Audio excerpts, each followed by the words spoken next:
अब बात करते हैं एक ऐसी टनल की जो 10,000 फीट पर बन रही है। एक ऐसी टनल जो 36,000 की आबादी को जिंदगी का रास्ता देगी। एक ऐसी टनल जिसके दोनों छोर मिलने से ही लगभग 8 साल का समय लग गया है। इस टनल के बनने के बाद मनाली लेह हाईवे में 45 किलोमीटर की कुल दूरी कम हो जाएगी। जी मीडिया संवाददाता संदीप सिंह की यह रिपोर्ट देखिए। बेहद महत्वपूर्ण रोहतांग टनल का काम 24 घंटे 7 दिन चलता है और इस रोहतांग टनल के अब लेटेस्ट अपडेट क्या है, ये कब बनकर तैयार होगी। हमारी जी मीडिया की टीम यहां पहुंची है और हम आज आपको इसके भीतर का नजारा दिखाएंगे। जी मीडिया के संवाददाता संदीप सिंह तैयार थे एक ऐसी टनल के बारे में आपको बताने के लिए जो देश के लिए सामरिक दृष्टि से काफी महत्वपूर्ण है।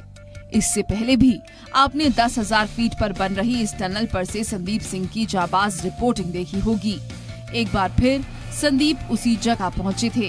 हमारे संवाददाता ने अपने सफर की शुरुआत मनाली से की थी और महज 12 किलोमीटर के बाद सोलंग वैली पहुंचे। यहां से धुंधी के लिए 12 किलोमीटर का सफर और तय करना था।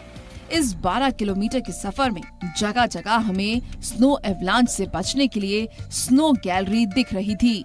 ये स्नो गैलरी सेफ्टी के लिहाज से बनाई गई है। पानी का फ्लो बेहद ज्यादा है, चाहे बर्फबारी हो या फिर बरसात का मौसम हो, दोनों ही लिहाज से इस तरीके की स्नो गैलरी से यहाँ से गुजरने वाले वाहनों के लिए बेहद सुरक्षा प्रदान करती है। मनाली से महज 24 किलोमीटर की दूरी तय कर हमारी टीम रोहतांग टनल के साउथ पोर्टल पर अब पहुंच चुकी थी। यहाँ से आगे टनल के अंदर जाने के लिए सुरक्षा को मद्देनजर रखते हुए हमें सेफ्टी गियर पहनना बेहद जरूरी था, जिसके बाद हमने इस रोहतांग टनल के अंदर का सफर शुरू किया।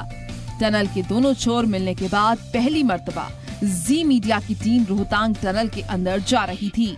इस दौरान रोहतांग टनल के chief engineer brigadier Nilesh Chandran ने हमें बताया कि उन्हें बीआरओ के इंजीनियर्स पर पूरा भरोसा था, जिसकी वजह से रोहतांग टनल के दोनों छोर मिलाने में सफलता हासिल हुई। टनल का काम जो है, जो हमारे साथ जो इंजीनियर है, उनकी काबिलियत पर भरोसा हमें था, पर जिस तरह की हिमालय की कॉम्प्लेक्सिटी है जियोलॉजिकल, उसको देखते हुए ये एक काफ़ी मजबूत चैलेंज था, जिसको ब्रेक थ्रू के टाइम हमने, जैसे आपको बताया था, कि हमने उस चैलेंज को पार किया। देश की सबसे ऊंचाई पर बन रही ये भारत की सबसे लंबी टनल है, लेकिन रोहतांग टनल मनाली लेह हाईवे के लिए क्यों महत्वपूर्ण है, ये जानना भी आपके लिए बेहद जरूरी है। दरअसल हर साल बर्फबारी के बाद मनाली लेह हाईवे 5 से 6 महीने बंद रहता है, जिसे खोलने के लिए बीआरओ के जवान जान जोखिम में डालकर स्नो क्लियरेंस के काम को अंजाम देते हैं। इस मार्ग पर सबसे मुश्किल पड़ाव रोहतांग दर्रा रहता है, जिससे गुजरने वाली सड़क पर लगभग 20 फीट से 40 फीट तक बर्फ की मोटी परत पर से स्नो क्लियरेंस को अंजाम देना होता है। जो हमारा जो रोड है रोहतांग पास जो है, वो भी हमारे अधीन रहेगा। उसका जो स्नो क्लियरेंस है वो भी हमको करना पड़ेगा। बट ओवरऑल जो है देशवासियों को और जो भी इस रोड पे चलेंगे लेह के लिए, उनके लिए काफी फायदेमंद होने वाला है। इस रोहतांग टनल का सबसे मुश्किल हिस्सा है सैरी नाला, जिसकी कुल दूरी 600 मीटर है, जिसे पार करने में 3 साल 6 महीने का वक्त लग गया। टनल के दोनों छोर आपस में मिल चुके हैं। फिलहाल इस सैरी नाला वाले पोर्शन को स्टेबल करने की कोशिश की जा रही है, क्योंकि ये वो 600 मीटर का एरिया है जिसे क्रॉस करने के लिए रोहतांग टनल इंजीनियर्स को 3 साल 6 महीने का वक्त लग गया। 4,000 करोड़ रुपए की लागत से बन रही इस रोहतांग टनल में लगभग 200 करोड़ रुपए की लागत से इलेक्ट्रिकल वर्क होना बाकी है। इस रोहतांग टनल के इस हिस्से को जो आप तस्वीरों में देख सकते हैं, ये वो हिस्सा है जिसका सिविल वर्क पूरा कर लिया गया है। इसके बाद यहाँ पर इलेक्ट्रिकल वर्क होना है, जिसके लिए 200 करोड़ रुपए से ज़्यादा का बजट रखा गया है। यहाँ पर काफ़ी सारी लाइटनिंग का इस्तेमाल किया जाएगा, वहीं सीसीटीवी कैमरास का इस्तेमाल किया जाएगा। और इस वक्त जहाँ मैं खड़ा हूँ, मैं आपको दिखाना चाहूँगा, ठीक मेरे नीचे इमरजेंसी टनल गुजरती है। वो पूरी की पूरी टनल जो है वो 8.8 किलोमीटर के डिस्टेंस को कवर करती है। अत्याधुनिक exhaust panel, LED light, fire proof, CCTV camera, और हर 500 मीटर की दूरी पर इमरजेंसी एग्जिट टनल जैसे कई सारे ऐसे आधुनिक उपकरणों का इस्तेमाल किया जा रहा है, जिससे इस चैनल पर से गुजरने वाले यात्रियों को सुरक्षा दी जा सके।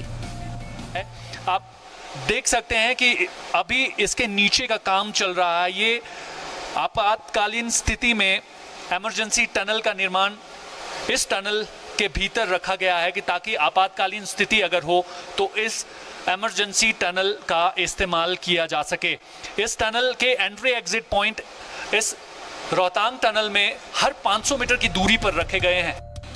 रोहतांग टनल के दोनों छोर मिलने के बाद भारत की रक्षा मंत्री निर्मला सीतारमण समेत भारतीय सेनाध्यक्ष भी टनल का दौरा कर चुके हैं। वहीं दूसरी ओर SC/ST पार्लियामेंट्री कमेटी ने भी इस टनल का दौरा किया और हमें बहुत गर्व होता है। We are really proud and we salute our army कि यहाँ जो BRO ने जो ये कार्य किया है, मैं समझता हूँ कि बहुत ही बेहतरीन किया है।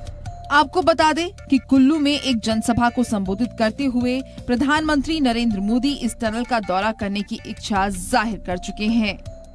इस रोहतांग टनल के काम की शुरुआत सन 2010 में की गई थी। 8 साल बीत जाने के बाद 8.8 किलोमीटर की इस रोहतांग टनल के सिविल वर्क को पूरा करने के लिए BRO के इंजीनियर्स युद्ध स्तर पर काम कर रहे हैं। सर्दियों में इस टनल के दोनों अगर पोर्टल की बात करूं मैं, नॉर्थ पोर्टल और साउथ पोर्टल पर, तो लगभग 10 से 20 फीट बर्फ की मोटी परत यहां पर जम जाती है। और टेम्परेचर की अगर मैं बात करूं तो 0 से -20 डिग्री सेल्सियस टेम्परेचर यहां पर सर्दियों के दौरान रहता है। लेकिन फिर भी बॉर्डर रोड ऑर्गेनाइजेशन के इंजीनियर्स इस रोहतांग टनल के काम को पूरा करने के लिए काम करते हैं। भारत के प्रधानमंत्री की अगर बात करें तो नरेंद्र मोदी ने निजी इच्छा जाहिर की है कि इस रोहतांग टनल के लोकार्पण से पहले वो इसका निजी दौरा करना चाहते हैं। कैमरा पर्सन रवि के साथ संदीप सिंह, जी मीडिया मनाली, हिमाचल प्रदेश।